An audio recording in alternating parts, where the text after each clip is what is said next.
And I'm starting to feel very old, because I was old the last time I met this lady, but she was young. Right, and she's still young, and I'm even older, which is... No, you're not. Well, I must be at least 10 years older. When did the first album first come out? How long ago? It would have been 10 years ago. That's what I was thinking. Yeah.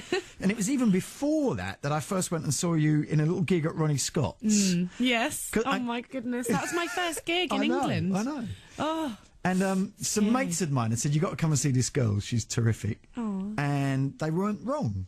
And oh, that's nice. And then you came and sang on the show very soon afterwards. But you were so little and so young. I don't mean little, you were never tiny. No, I was always a little bit large. But you were young. Yeah, I bet there's little doubt. Yeah, little baby. And you seemed really scared. And really yes, and I was the whole time. I was really scared, but I'm all right now. I'm kind of over that. Well, did it take you a while to get over it? Because it did happen very young, didn't it? Yeah, I mean, I think for the first, I'd say 3 or 4 years, I was just like so scared the whole time. Like before stage, after stage, I would just like, it'd be tears. And no idea of what was going on, really? No, not really. I didn't really notice that everybody was listening to my music. I didn't realise, because I was so busy working and running around the world and, you know, chatting and Would you singing change and it stuff. Looking back, or was it... No, I don't think I would. Definitely not. I've had so much fun. I've met so many lovely people and made such great music, and yeah, it's been wicked. And you seem to have come through it with a smile on your face, which is no bad thing. Yeah, no, I'm happy. And still loving soul music, because I mean, we're back at the Soul Sessions, which is sort of where it started, wasn't it? Yeah. It's nice because I like the 10-year thing now. Every 10 years you're going to do one of these. And I didn't realise that was the case. Yeah, but look, next time, if 10 years from now I really will be old. Yes, right? So I don't know, but leave you'll still have to be here. I will find you.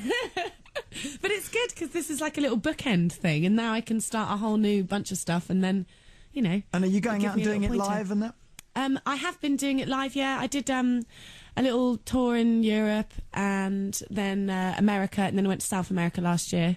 Do you like live still? I love it, yeah. That's the best bit. Is it? So, yeah. It varies. Some people think live's best. Some people really like being in a studio and working or writing songs. Or it depends, really. I think when I'm in the studio, I want to be just completely free and spontaneous and do all sorts of stuff without anybody controlling it.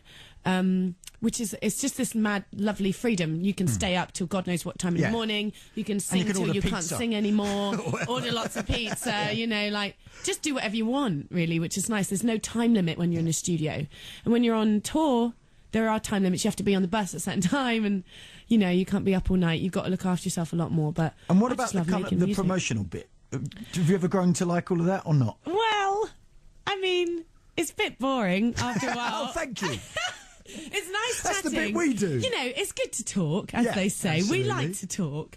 But yeah, after a while, when you keep talking about yourself over and over and over again, you start to feel like, you know, a bit of a... And have you got kind of used to people wanting to know about... I don't want to know, because I don't care and it doesn't interest me at all. Right. But your sort of private life and all that sort of stuff. Yeah, they always ask. I mean... Well, I'm not asking. But I'm just wondering whether you got used to it. Or I did get used to it. I mean, I always answer a question that I'm asked, and I was always like that, which got me into a lot of trouble, because people don't particularly like when you're very, very honest.